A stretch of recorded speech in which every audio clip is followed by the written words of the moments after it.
So, sir, if not True Lover, can you suggest an alternative title? Title గురించి రకరకాల గొడవలు జరిగింది. తమిళ్లో కూడా same title lover.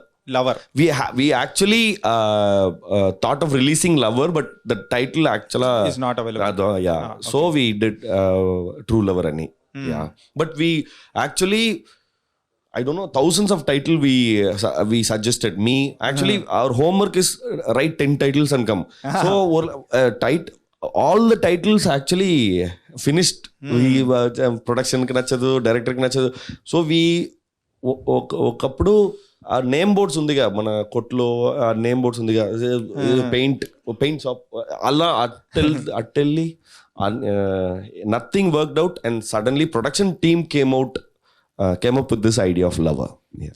True Lover. Okay. Yeah, True Lover. So yeah, final 2 questions. Yes. Just wanted to know, if not you, తెలుగులో ఏ హీరోకి set అవుతుంది ఈ సినిమా? ఏ హీరో అనే sir? Yeah, there are like very much talented actors, sir. Very much. You just have one option. I think there are like so many talented if you actors. have to direct this film, whom will you cast? First ever. I really can never direct this film except for Vyas. Vyas is our director. Nobody can never do justice to this film as a director. Yeah, but it has to be his call also who to cast. No, it's just a normal question.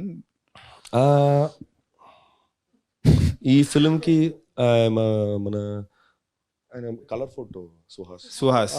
Okay, Suhas Bond. Yeah. I kind of like his work and చూసారా మీరు recently నిన్న release అయింది Ambajipeta? Sir ఇప్పుడే ఇవాళ పొద్దునే చూసారా? చూడలేదు, time లేదు. హైదరాబాద్ నిద్రపోవడానికే టైం లేదు sir. So main stream hero చెప్పండి, మెయిన్ స్ట్రీమ్ లో అంటే టాప్ టియర్ 1 అలా చాలా ఉన్నారు సార్. అది ఎవరికి ఈ స్క్రిప్ట్ నచ్చిందో. సార్ ఎస్కేఎన్ గారు, యూజువలీ గీతా ఆర్ట్స్ ఆర్ మీ సిస్టర్స్ కన్సర్న్ వాళ్ళు రీమేక్ చేస్తారు ఏదైనా తమిళ సినిమా బాగుంటే. Why did you not remake it and directly ఎందుకు డబ్ చేస్తున్నారు?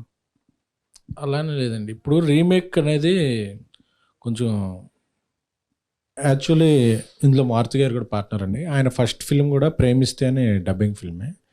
సో గీతా ఆర్ట్స్ కూడా గజనీ ద్వారానే సూర్య గారిని తెలుగులో అంటే ఆయన పెద్ద హిట్.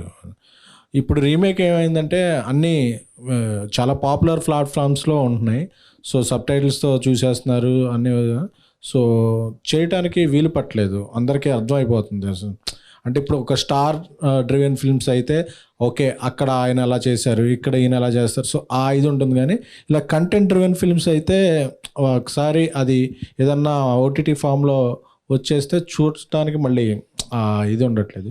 సో అందుకే ఇలాంటి కంటెంట్ డ్రివెన్ ఫిల్మ్స్ వీలైనంత వరకు సైమల్టేనియస్గా డబ్బింగ్ చేయడం బెటర్ అని నా పర్సనల్ ఫీల్.